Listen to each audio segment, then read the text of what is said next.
کل یہ شعیب ہمارا پوری رات ناشتہ رہا, یقین کریں پوری رات. یہ ہمارے کیمرہ مین کا نام ہے, فرضی کیمرہ مین کا شعیب. آپ کو کیا لگا وہ والا شعیب جس کو پانی نہیں ملتا؟ نہیں, یہ وہ والا نہیں ہے, دوسرا. تو شعیب پوری رات جھومتا رہا, ناشتہ رہا, متھن کی طرح شادمانی ہو شادمانی. میں نے کہا کیا ہوا؟ کہہ رہا حکومت نے 1 روپیہ پیٹرول پہ کم کر دیا. میں نے کہا نہیں یار, آئی ڈونٹ بلیو اٹ. اتنا بڑا احسان یار, یہ کتنے سال لگ جائیں گے ہمیں چکانے میں. یقین کرو. کیوں شعیب صحیح کہہ رہا ہوں, یہ احسان حکومت کا اتارنے میں بڑا ٹائم لگے گا. یقین کرو. پتہ نہیں کیوں حاتم تائی کئی دنوں سے میرے خواب میں آتے ہیں اور مجھے ایسی ایسی باتیں سناتے ہیں. فیملی شو ہے اس لیے آپ کو میں کہہ نہیں سکتا, لیکن یہ کہ آپ لوگ یہ جو اتنی بینیولنس دکھا رہے ہیں بھائی, بڑھاتے ہیں تو میں کہوں گا کہ سینکڑوں میں بڑھا دیتے ہیں, جب گرانی ہوتی ہے تو روپیہ گرا دیا, 50 پیسے گرا دیا. آئی تھنک کہ یہ آپ نہ کرو. حکومت سے میں گزارش کروں گا اس طرح کے کام آپ مت کرو. آپ اتنے کم کرنے ہوا کریں, آپ رکھ لیا کرو, کوئی مسئلہ نہیں.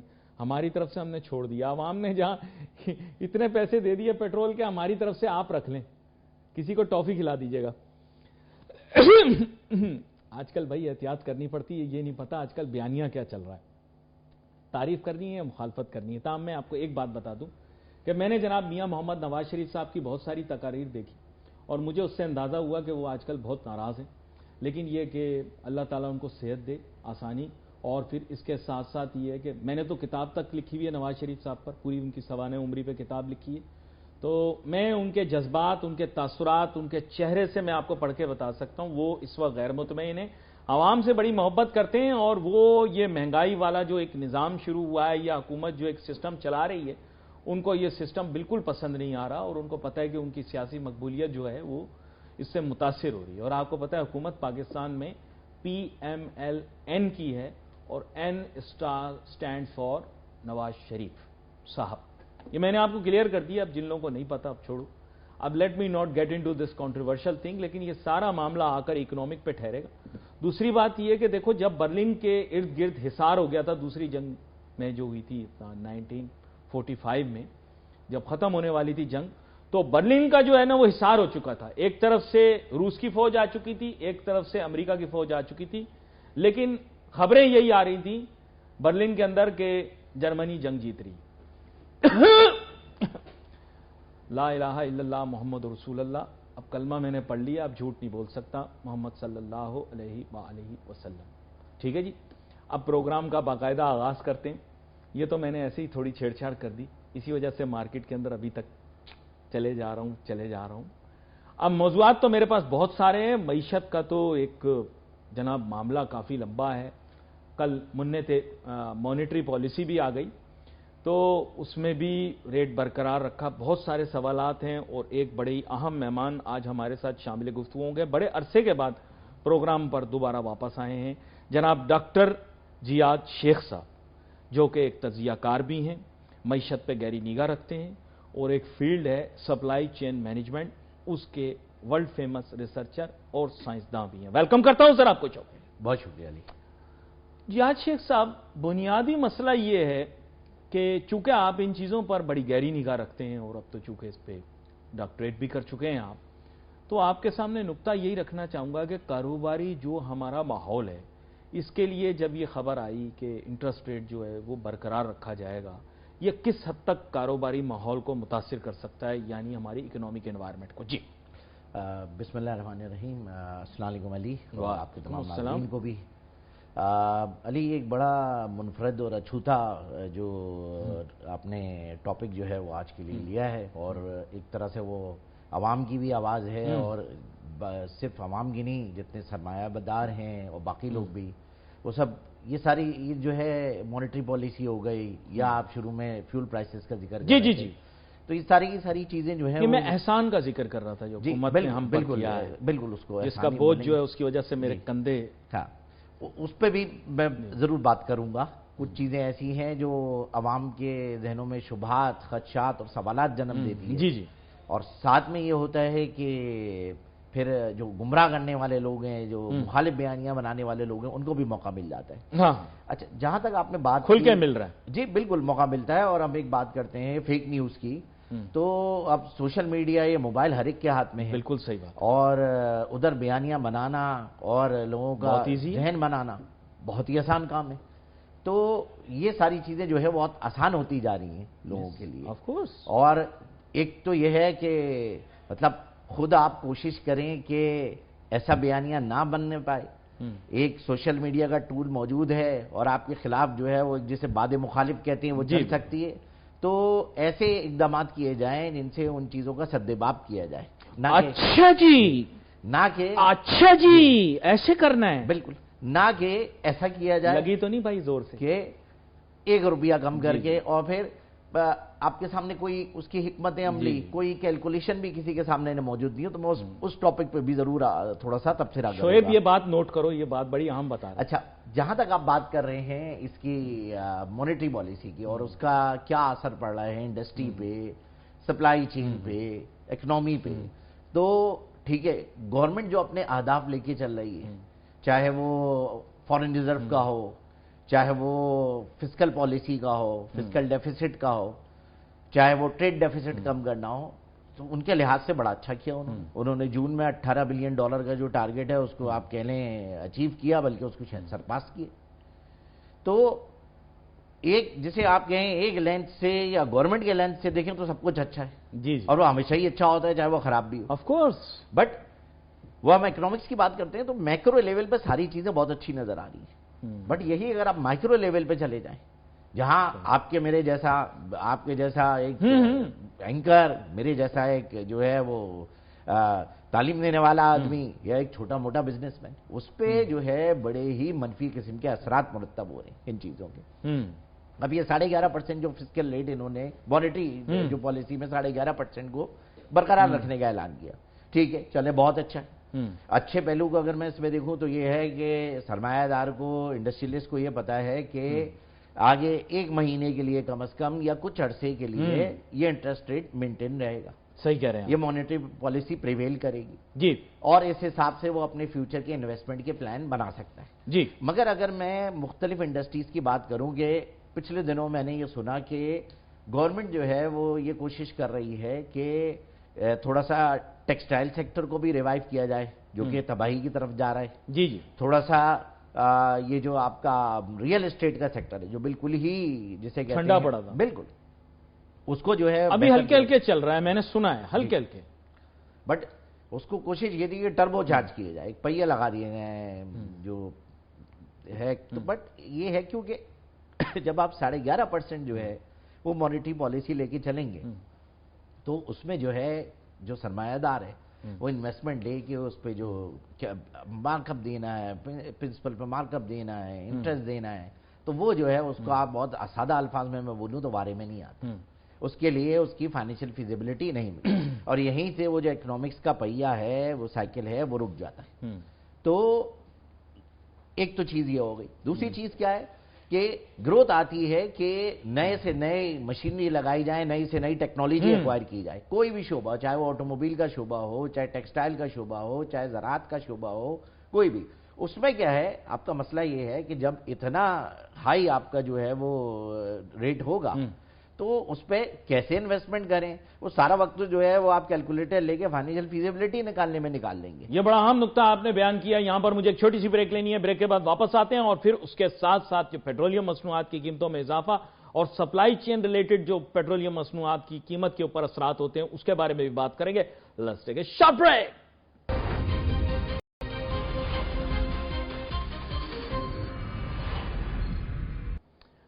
ناظرین ویلکم بیک آفٹر بریک. گفتگو ہماری جاری ہے. بریک پہ جانے سے پہلے ڈاکٹر جیاد شیخ صاحب کے ساتھ بات ہو رہی تھی. اب ٹیلی فون لائن کے ذریعے ہمیں جوائن کر رہے ہیں جناب ڈاکٹر محمد شہباز صاحب, بین الاقوامی سطح کے معیشت دان. ویلکم کرتا ہوں آپ کو شو میں ڈاکٹر محمد شہباز صاحب.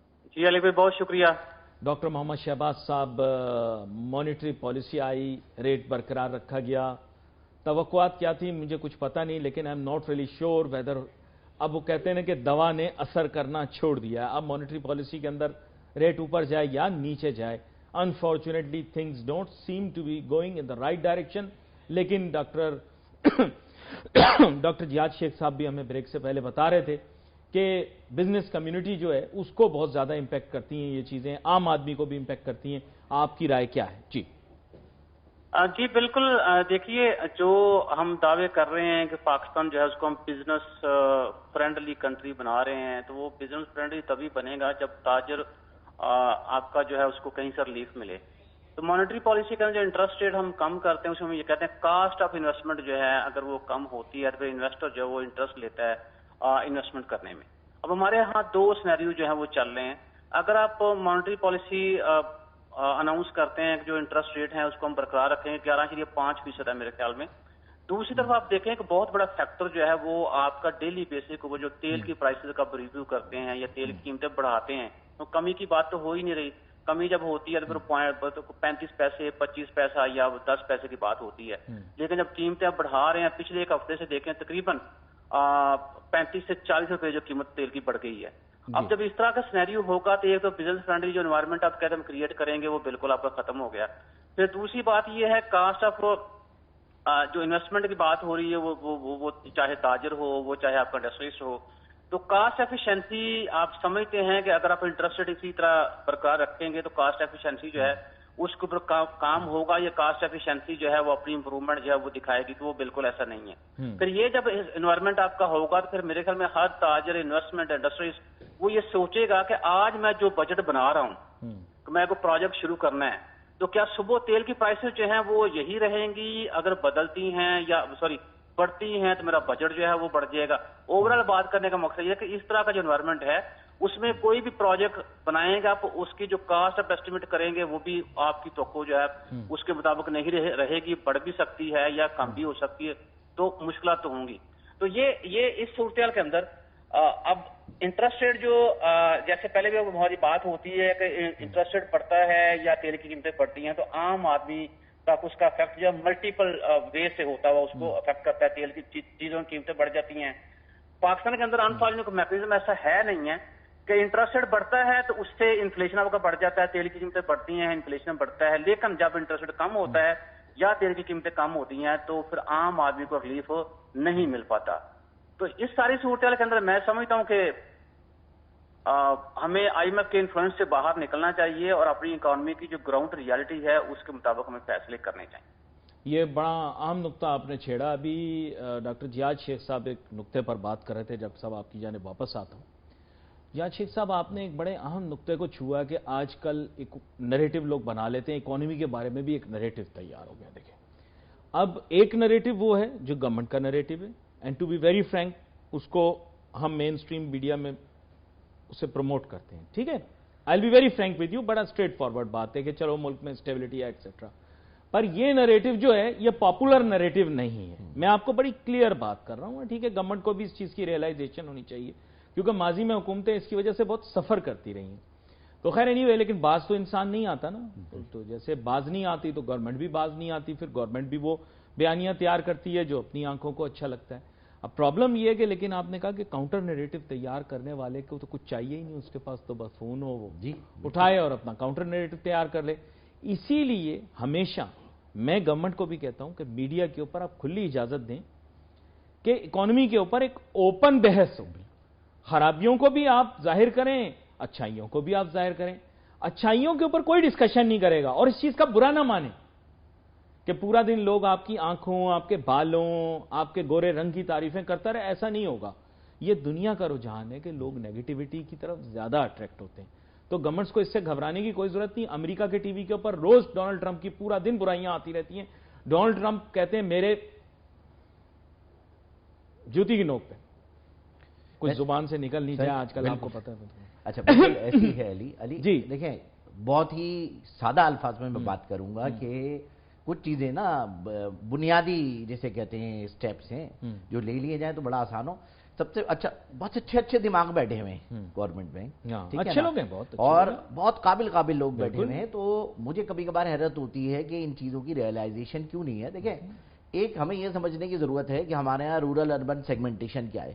کتنے پرسنٹ آبادی جو ہے وہ دیہی ہے، شہری آبادی میرے خیال میں کم ہی ہوگی، دیہی آبادی زیادہ ہے. اچھا پھر تھوڑا سا یہ دیکھیے کہ ہمارے یہاں لٹریسی ریٹ کیا ہے. اور لٹریسی ریٹ سے مراد میری یہ ہے کہ وہ لوگ جو کہ اکنامکس کی سمجھ بوجھ رکھتے ہیں. جی میں آپ کو گارنٹی دے رہا ہوں آج آپ علی آپ اور میں چلیں کہیں، آپ جو ہے وہ مائک لے کے دیہی علاقوں میں پوچھیں، ایون کراچی کے جو ہے نا ایسے علاقے جو مطلب گوٹ وغیرہ کے لاتے ہیں، آپ وہاں جو ہے لے کے جائیں اور پوچھیں ان سے جی ڈی پی اتنا فائدہ ہو گیا اور اتنے بلین ڈالر فورن ریزرو بڑھ گیا، تو وہ آپ کی مائکرو والی بات درست نہیں، ان کو سمجھ میں ہی نہیں آئے گی یہ چیز.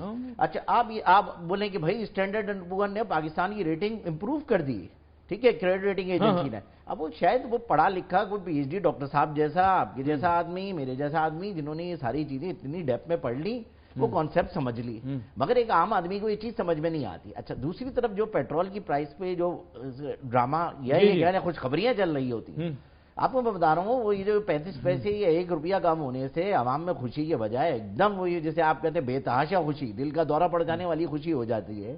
تو اس میں جو ہے وہ اگر ہم بات کریں کہ کیا اسٹیپس لینے چاہیے، تو بھائی آپ جب بڑھا رہے ہو، اب میں ایک عام انسان کی اپنی یا کسی کی بھی بات کر رہا ہوں کہ ہمیں یہ سمجھ میں نہیں آتا کہ جب پیٹرول بڑھ رہا ہوتا ہے تو وہاں ایک میزائل چلا مڈل ایسٹ میں، آپ نے کہا پیٹرول کے پرائس بڑھ گئے، ٹینشن ہو گئی ہے، ادھر فوراً 4 روپے 10 روپے 7 روپے 11 روپے بڑھ جاتے ہیں. اچھا جب وہ جنگ رک گئی، جنگ بندی ہو گئی، اس میں کیا ہے کہ جب ہم دیکھ رہے ہیں تو آپ کیا کر رہے ہیں کہ کسی قسم کا جو ہے وہ ریلیف وہ 35 پیسے 1 روپے کی شکل میں آتا ہے. تو بھائی کوئی فارمولا ہونا جو ایک عام انسان کو سمجھ میں آئے کہ ہاں یہ ایکسل کی شیٹ پہ میں ڈالوں تو یہ ساری چیزیں یہ بریک اپ سیم رہے گا. پیٹرول بڑھے گا، لیٹ سے $110 ہو گیا خام تیل، تو جو ہے پرائس یہ ہو جائے گی میری، $90 ہو گیا تو یہ ہو جائے گی. وہ ایک عام انسان کو سمجھ میں آئے. جتنے وزراء کو میں نے دیکھا وہ آ کے بتاتے ہیں یہ ہو گیا اور ہم یہ کنزیومر کو پاس آن کر رہے ہیں، ایسا کر رہے ہیں ایسا کر رہے ہیں، مگر کوئی سادہ الفاظ میں اس کو نہیں سمجھاتا. اچھا ڈاکٹر صاحب نے بھی ایک بات کی، تھوڑا سا میں اس کو اور مزید گہرائی میں جا کے انڈسٹریلسٹ کے پرسپیکٹو سے بولوں گا کہ آپ میں اگر کوئی انڈسٹری لیٹ سے ہماری ہو تو میرا اگر جنریٹر ڈیزل پہ چلتا ہے، گیس تو ہے ہی نہیں، ڈیزل پہ اگر جنریٹر چل رہا ہے تو مجھے بتائیں میں فور کاسٹنگ کیا کروں اپنی کاسٹ کی. سی او جی ایس جو ہے وہ جو پیداواری لاگت ہے اس کا میں اتنا کیا تخمینہ لگاؤں کہ بھائی وہ اتنے ہزار ہے یا اتنے ہزار ہے، جب مجھے یہی نہیں پتا کہ کل پرسوں ہر رات کو 12 بجے پیٹرول کتنا ہو جائے گا. اسی طرح جو گھریلو لوگ ہیں وہ اپنا ایک بجٹ بناتے ہیں، تو وہ بیچارہ اگر موٹر سائیکل پہ بھی جا رہا ہے تو وہ اپنا ایک بجٹ لے کے چلے گا مہینے کا کہ بھائی اتنا خرچہ میرا پیٹرول کا ہے. جب وہ وہاں پورا نہیں ہو رہا ہوگا تو پھر باقی سوشل کرائم بھی بڑھیں گے اور یہ قوم بھی جو ہے وہ ایک طرح سے تھوڑی سی ذہنی دباؤ اور ان ساری چیزوں کی طرف جائے گی. یہ بڑا اہم نقطہ آپ نے بتایا. یہاں پر میں ڈاکٹر محمد شہباز صاحب آپ کی طرف بھی آتا ہوں، اور ایک اور موضوع ہے جو مجھے کافی دنوں سے تنگ کر رہا ہے، میں آپ سے پوچھنا چاہوں گا. یہ جو ڈرامہ چل رہا ہے مجھے تو ڈورا کشتی لگ رہی ہے. ایران اور امریکہ کی ظاہری طور پر تو جنگ ہے، لیکن امریکہ کے اتنے زیادہ میزائل داغے جانے کے باوجود ایران کی جنگ لڑنے کی صلاحیت تو کم نہیں ہوئی. آج بھی وہ میزائل چلا رہا ہے، بلکہ اور خوفناک میزائل چلا رہا ہے. دوسرا یہ ایک ڈرامہ میں نے دیکھا ہے، $100 سے اوپر تیل کی قیمت جاتی ہے، ایران امریکہ میں صلح ہو جاتی ہے. $70 سے نیچے آتی ہے تو یا ایران میزائل مار دیتا ہے یا امریکہ میزائل مار دیتا ہے. کل میں ٹی وی پر ایک خبر سن رہا تھا، ایران نے $18 ارب کا تیل بیچ دیا 28 فروری سے لے کر کل تک کی تاریخ میں، $18 ارب کا، اور اس میں پتہ نہیں کتنا منافع کمایا ہوگا. یہ جنگی صورتحال میں ہو رہا ہے جب میزائل چل رہے ہیں، تباہیاں بربادیاں ہو رہی ہیں. مجھے تو لگ رہا ہے سر یہ گیم ساری تیل کی قیمت کی گیم ہے اور خوب دبا کے کوئی نہ کوئی اس میں کما رہا ہے. یہ دونوں تو کما ہی رہے ہیں، اوروں کو بھی کما کے دے رہے ہیں. یہاں پر ایک چھوٹا سا بریک کے بعد واپس آتے ہی اپنے سوال کا جواب لوں گا. Let's take a short break.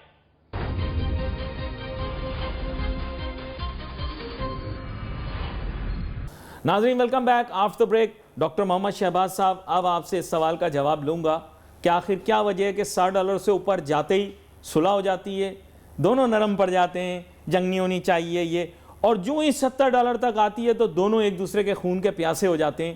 یہ سر کیا ڈرامہ ہے؟ یہ ڈرامہ اب ختم ہونا چاہیے. اس کی وجہ سے میرے خیال سب سے زیادہ متاثر پاکستان جیسے ملک ہو رہے ہیں. صرف پاکستان متاثر نہیں ہو رہا، ساری دنیا متاثر ہو رہی، لیکن پاکستان جیسے ملک زیادہ متاثر ہو رہے ہیں کیونکہ پاکستان میں اس وقت انڈیجنس پروڈکشن 1/3 یا 1/3 سے تھوڑی سی زیادہ ہے. ابھی پاکستان فل تھروٹل جائے تو 40% اپنی ریکوائرمنٹ پوری کرتا ہے، تو ہم بہت زیادہ امپیکٹ ہوتے ہیں. تو اب آپ بتائیں کہ یہ آپ نے خود نوٹس نہیں کیا کہ $100 سے اوپر جائیں تو ایک دم دونوں پولے ہو جاتے ہیں. پولا ایک خاص قسم کا لفظ ہوتا ہے، وہ جیلی جیسا پولا ہو جاتا ہے، دونوں سائڈ سے پولے ہو جاتے ہیں، اور اگر 70 کے نزدیک آتا ہے تو دونوں ایک دوسرے کے دشمن بن جاتے ہیں. یہ کیا ڈرامہ ہے، ذرا مجھے سمجھائیں. جی پہلی بات تو یہ ہے کہ آپ کوئی گورنمنٹ ہے، اس ظاہر سی بات ہے وہ کسی نہ کسی سپورٹ سے آتی ہے. جی آپ کو اگر وہ سٹوری یاد ہو ٹرمپ کی، جب ٹیرف کی گیم کھیلی جا رہی تھی تو اس کے جو اپنے دوست انویسٹر تھے تقریباً $500 بلین کا ان کو فائدہ ہوا تھا. اچھا اب اگر ہم اس طرف آتے ہیں اور ہم یہ کہتے ہیں کہ پاکستان جو ہے، پاکستان جیسے ملک جو ہیں، ہم جیسے ملکوں کی بات ہیں، ہم پاکستان کی بات کرتے ہیں کہ یہ ملک زیادہ متاثر ہوتے ہیں. کیا ہمیں پچھلے 78 سال سے یہ سوچ ہمارے ذہن میں نہیں آئی کہ ہمیں کوئی آئل ریزروز بنانے چاہیے؟ کل کلام کو دنیا کے اندر اس طرح کی سچویشن ہو تو کم سے کم اتنا تیل ہمارے پاس ہو کہ ہم اس جو بھی ایونٹ ہوتا ہے وہ شاک جو پازیٹیو ہو یا نیگیٹو ہو تو اس کے کانسیکوینسز جو ہیں بیئر کرنے کی ہمارے اندر صلاحیت ہو. ہم نے اس پر دھیان نہیں دیا. پھر ہم ہمیشہ رلائی کرتے رہے کہ ٹھیک ہے فلاں گلف جو ہے وہ ہمیں ایڈوانس جو ہے وہ کہہ لیں کہ ادھار تیل ہمیں دے رہا ہے، ٹیپر پیمنٹ جسے آپ کہتے ہیں، اس کے اوپر ہمیں تیل دے رہا ہے، ٹھیک ہم نے رلائی کیا، ہم نے شکر کیا. آج ہم یہ بات کر رہے ہیں کہ ہم سوچ رہے ہیں کہ ہم آئل ریزروز بنائیں اور اس کے اندر اتنی کیپیسٹی ہو کہ 60 سے لے کے 90 دن جو ہے اس کا تیل سٹور کیا جائے. یہ تو ایک بات ہوگی. دوسری بات یہ ہے کہ پاکستان دنیا کا وہ ملک ہے جہاں تقریباً ہر قسم کے ریسورسز اللہ تعالیٰ کی ذات نے آپ کو دیے ہوئے، صرف ایکسپلور کرنے کی بات ہے. تو یہ ساری چیزیں آپ تب سوچیں گے جب ہم نے کھیل جو شروع کیا ہوا ڈیموکریسی جی میں 5 سال ڈیموکریٹکلی پورے کر جاؤں بیئنگ اے پرائم منسٹر، جی میں 5 سال پورے کر جاؤں بیئنگ اے پریزیڈنٹ، 5 سال پورے کر جاؤں ڈیموکریٹکلی. جب ہم اس باتوں سے باہر نکلیں گے تو پھر ہم یہ سوچیں گے. دوسری بات یہ ہے کہ اگر وہ ایران اور امریکہ جو ہے وہ ڈرامہ کھیل رہے ہیں، کبھی 70 روپے کے اوپر تیل کی قیمت لے کے آگے فی بیرل، کبھی وہ $100 فی بیرل سے قیمتوں کو بڑھنے نہیں دیتے. اسی بات کے اندر آپ دیکھیں، آپ نے کہا کہ ایران نے تقریباً 18 سے 20 بلین ڈالر جو ہے اس کا انہوں نے تیل بیچا، روس نے بھی اپنا آبجیکٹو پورا کر لیا. امریکہ جو ہے ڈونلڈ ٹرمپ جو ہے اس کے ساتھ جو لوگ انویسٹر جڑے ہوئے ہیں وہ بھی اپنا اس معاملے میں اپنا آبجیکٹو یا اپنے انٹرسٹ جو ہے ان کو فلفل کر رہے ہیں. تو اس میں میرے خیال ہے قصوروار کسی اور کو ٹھہرانے سے بہتر ہے کہ ہم اپنے گریبان میں جھانکیں کہ ہم نے اتنے لانگ ٹرم فیصلے کیوں نہیں کیے. یہ آپ کا ٹاپک آ گیا بھائی، سپلائی چین کیوں نہیں کیا بھائی، فیصلے آپ نے کیوں نہیں کیے؟ ہم نے روکا تھا آپ کو، کسی نے آپ کو روکا؟ آپ نے آئل مارکیٹنگ کمپنیز کے پروفٹس دیکھے، دے ہیو ڈن ویل. آپ نے دیکھا ہوگا پاکستان کے اندر ہیوی ہاف اسٹاک ایکسچینج کے اندر آپ دیکھیں اتنا، میرے خیال سے ایک فلم اسٹار ہوتی تھی نیلی، نہیں ان کا نام نہیں لیتے، انجمن ہوتی تھی، انہوں نے اتنا کبھی پنجابی فلموں میں ڈانس نہیں کیا اور جتنا جو ہے وہ ہم نے ہماری یہ اسٹاک ایکسچینج کی ترقی کے اوپر ہم نے ڈسکو ڈانس کیے ہیں. تو اسٹاک ایکسچینج کا ہیوی ہاف تو آپ کا آئل انرجی ہے، تو آپ نے تو ایگزوربیٹنٹ پروفٹس کمائے.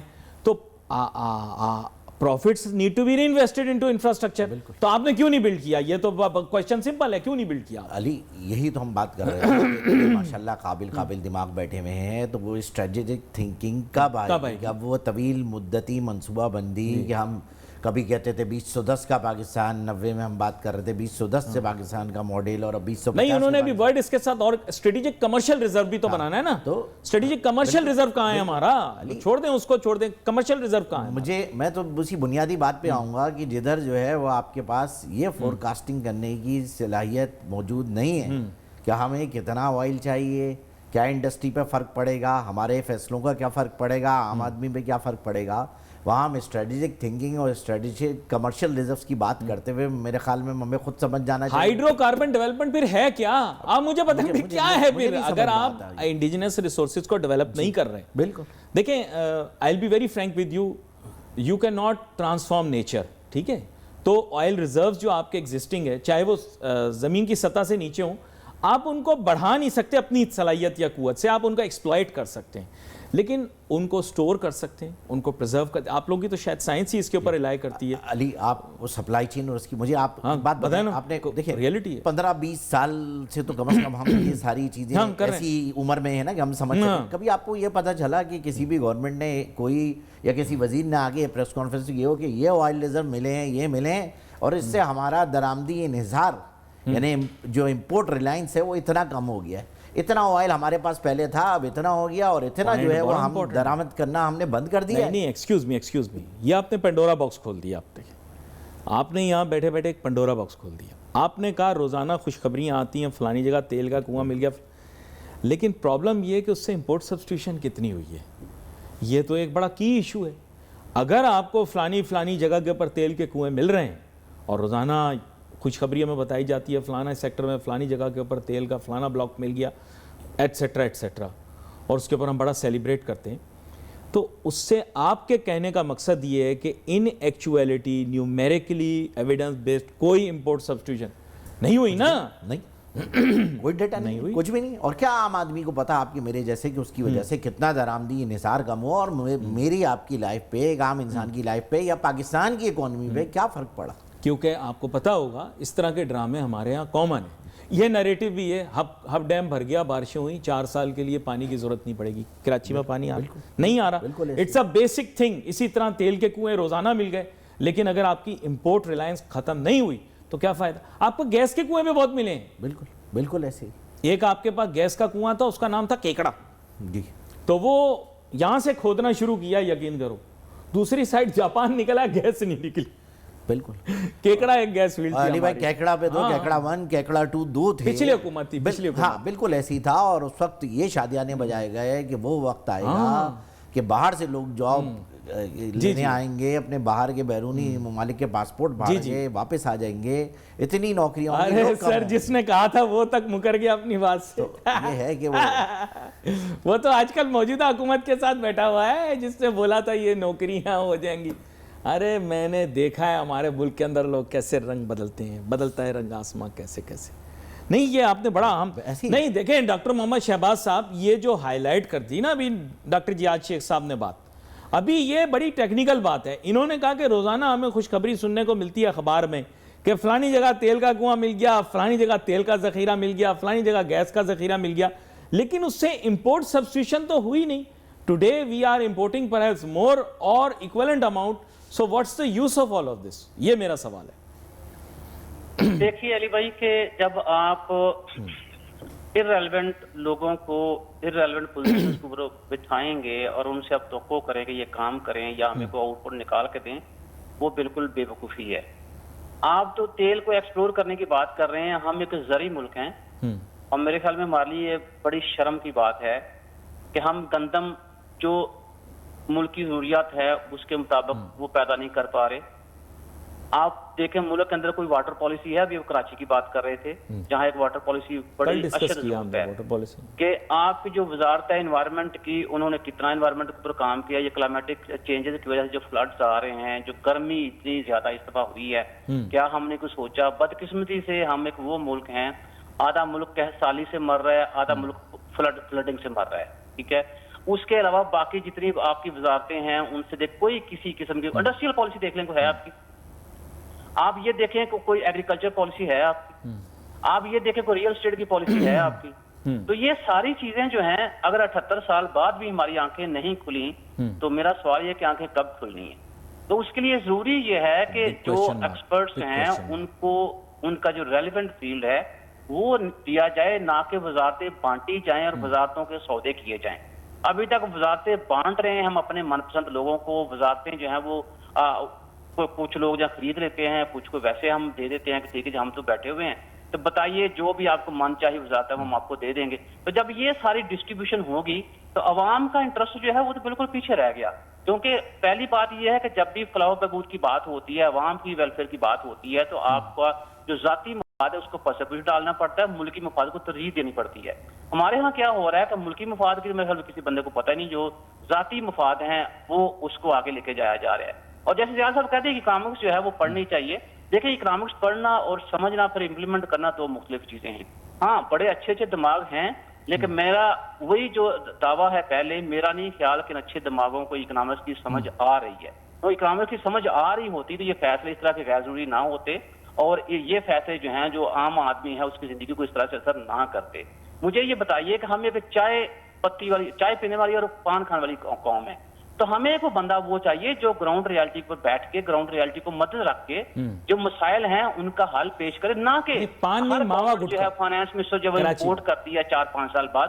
تو جو بندہ امپورٹ ہو کے آ رہا ہے اس کو گراؤنڈ ریالٹی کا کیا پتا، اس کو بیسک مسائل جو ہیں ان کو کیا پتا، اور ان مسائل کو مد رکھتے ہوئے وہ سلوشن کیسے پیش کرے گا.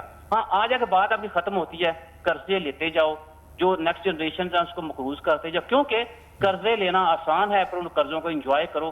یہ ہماری گورنمنٹ ہے، یہ ہماری پالیسیز ہیں اور یہی ہماری ڈیموکریسی ہے. یہ آپ نے جو ظاہری بات ڈسکشن کی وہ بڑی ہیوی ڈسکشن تھی اور اسی کے پس منظر کے اندر جیاد شیخ صاحب جو چیز پوائنٹ ٹو بی نوٹڈ ہے وہ یہ ہے کہ ہمارے پاس ابھی بھی میجریبل طریقہ نہیں ہے کہ ہم جج کر سکیں کہ پاکستان کی اکنامک پروگریس کس ڈائریکشن میں جا رہی ہے. ابھی جو آپ نے ریز کر دیا پوائنٹ, میں نے آپ کو یہی کہا کہ یہ آپ نے پینڈورا باکس کھول دیا. ریسرچرز کو بلانے کا یہی فائدہ ہوتا ہے کہ وہ پھر سوالات پوچھتے ہیں, پرابلمز نہ صرف کہ بتاتے ہیں بلکہ ان کے سولوشنز بھی ریکمینڈ کرتے ہیں, لیکن جو میتھڈالوجی اس میں وہاں جا کے آپ نے وہ ریسرچرز ٹریپ کریٹ کر دیا کہ بھئی اگر یہ آپ کے پاس چیزیں موجود ہیں تو ویئر آ دیں. I'll tell you, یہی پانی پر ہی بات ہو رہی تھی. I'll shock you. پرابلم یہ ہے کہ even water has a very distinct supply chain mechanism, کیونکہ water is also a resource اور آج کل ایک یوزفل ریسورس ہے. آپ 10 روپے کے چندے کے ساتھ آپ ڈیم بنانا چاہ رہے تھے, یہ DAM والا ڈیم ہے, انگریزی میں ایک اور ڈیم بھی ہوتا. تو بنیادی بات یہ ہے کہ پاکستان کے اندر تو یہ بنیادی ریسورس واٹر کو آج تک آپ نہیں کر سکے. آپ ابھی تیل کی سٹوریج کے بارے میں بات کر رہے ہیں, آپ مجھے واٹر ریزروائر کا بتا دیں. تیل کے لیے تو آپ کو اسپیشلائز چاہیے ہوتا ہے, واٹر ریزروائر کے اندر تو اتنی اسپیشلائزیشن نہیں چاہیے ہوتی. آپ نے پانی سٹور نہیں کیا تو آپ مجھے بتائیں تیل کہاں سے سٹور کریں گے؟ بالکل صحیح کہہ رہے ہیں, غلط ہے یہ بالکل. اور آپ دیکھیں, آپ یہ میں نے جو ان چیزوں کو دیکھا ہے یا گہرائی سے سمجھنے کی کوشش کی وہ یہی ہے کہ ہمارے پاس لیک آف پلاننگ ہے, لیک آف پالیسی. میرے دونوں فاضل مہمانوں کی گفتگو سن کے مجھے سمجھ میں آیا کہ لیک آف پلاننگ ہے, لیک آف پالیسی. اس کے بعد امپلیمنٹیشن ہوگی نا. لوگ کہتے ہیں یہ پاکستان میں امپلیمنٹیشن نہیں ہوتی کیونکہ آپ پلان ہی غلط دیتے ہو. آپ کہتے ہو آسمان سے تارے توڑ کے لے آؤں گا, وچ از ناٹ پاسبل. ہمیشہ یاد رکھیں in science possibility and probability are very important. تو یہ جو امپروبل ہوتا ہے آپ سب سے پہلے کہہ دیتے ہیں یہ ہم آسمان سے تارے توڑ کے لے آئیں گے, $100 بلین ایکسپورٹ کر دیں گے, اپنی انڈیجنس ریسورسز سے تیل کا کھاتا پورا کر دیں گے, which can not happen. So therefore we have to be more realistic based. دونوں مہمانوں کا بہت شکریہ ادا کرتا ہوں کیونکہ آج ہمارے پاس ایک بڑا ایجوکیٹڈ پینل تھا. And we wait for messages on Facebook. Ali Nasir ہماری ٹیم کو اجازت دیجیے. اللہ حافظ.